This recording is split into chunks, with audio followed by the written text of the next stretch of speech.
There are plenty of grown as children in the world, and there are a lot of egging adolescent. Hell, there are even some young adults out there. That's because past is certain point. Maturity has nothing to do with age. What matter are the person intention.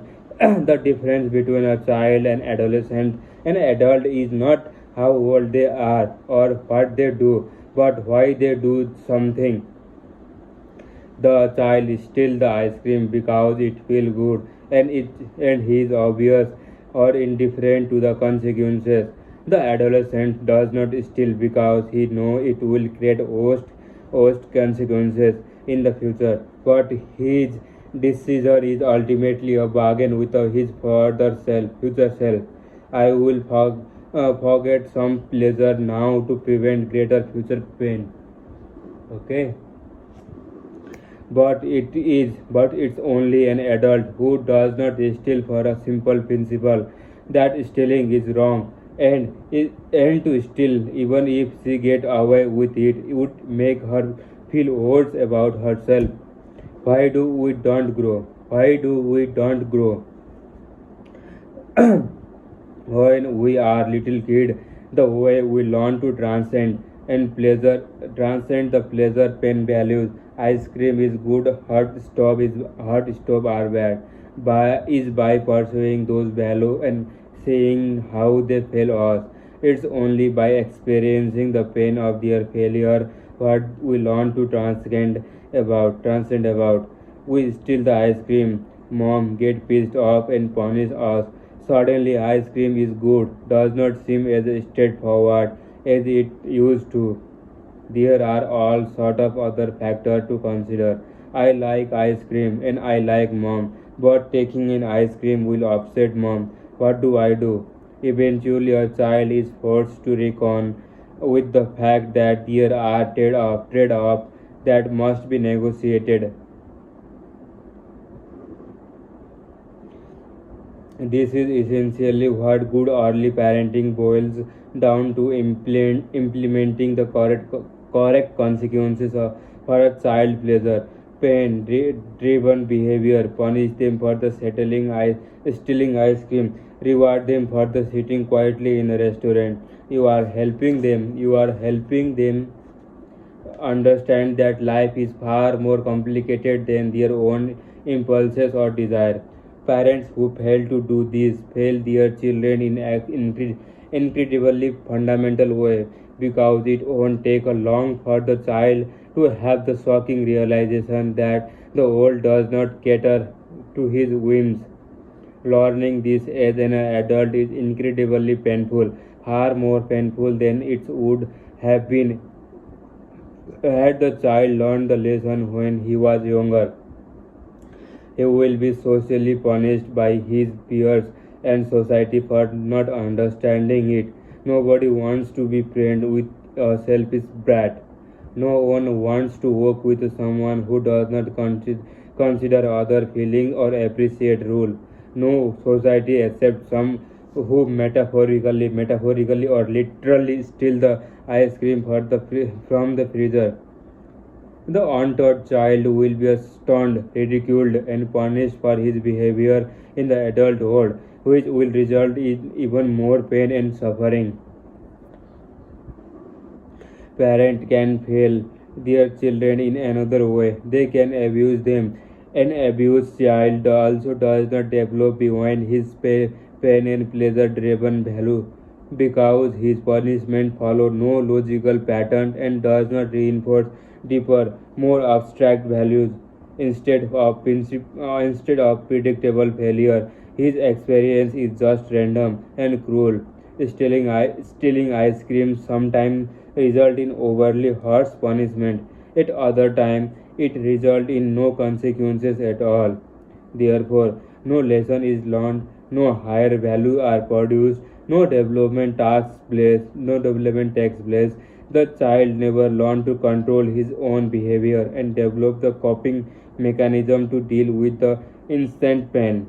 This is why children who are abused and children who are scolded often end up with the same issue when they become adult, and they remain stuck in their childhood value system. Okay, you understand.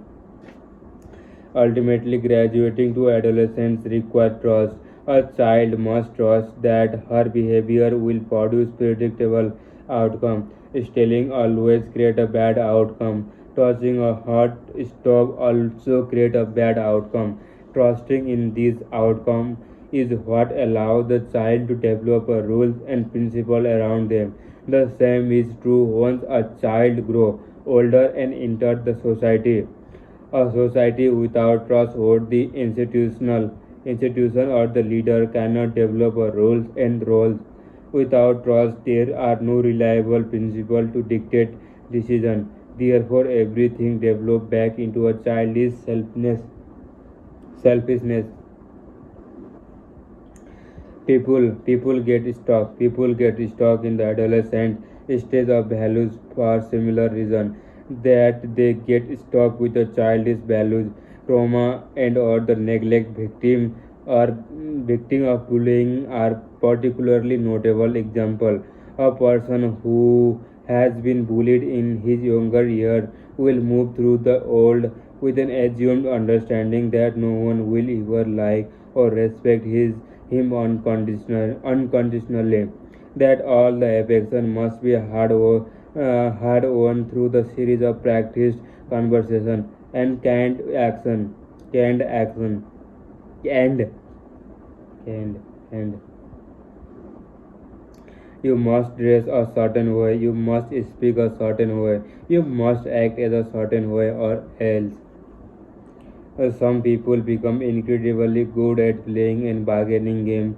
They tend to be charming and charismatic and are naturally able to sense what other people want of them and fill that role. This manipulation rarely fails them in any meaningful way. So they come to believe that this is simply how the whole world operates. Life is one big high school gymnasium, and you must show people into a locker list. List A B is solved first. Adolescents need to be shown that bargaining is never ending treadmill, that the only thing in life is real value and meaningful are achieved without condition, without transaction. It requires a good parent and teacher not a not to succumb to adolescent bargaining. The best way to do this is by example, of course, by showing unconditionally, by being unconditional yourself. The best way to teach adolescent to trust is to trust him. The best way the best way to teach an adolescent to respect is to respect him.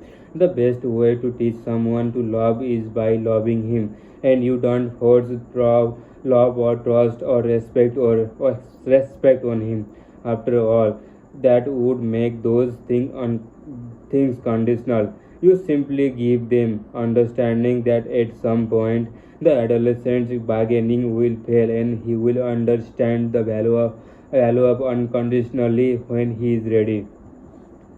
When parents and teachers fail, it's usually because they themselves are stuck at an adolescent level of values. They too see the world in transactional terms. They too bargain love for a sex, loyalty for affection, respect for the obedience. In fact, they likely bargain with their kid for affection, love, and respect. They think this is normal, so the kid grow up thinking it's normal, and the city's shallow transactional parent-child relationship is then replicated when the kid goes out and form a relationship in the world, because he then become a teacher or the parent and imparts his adolescence value on children, causing the whole mess to continue for the another generation. Once older adolescent minded people will move through the world assuming that all human relationships are the never-ending trade agreement.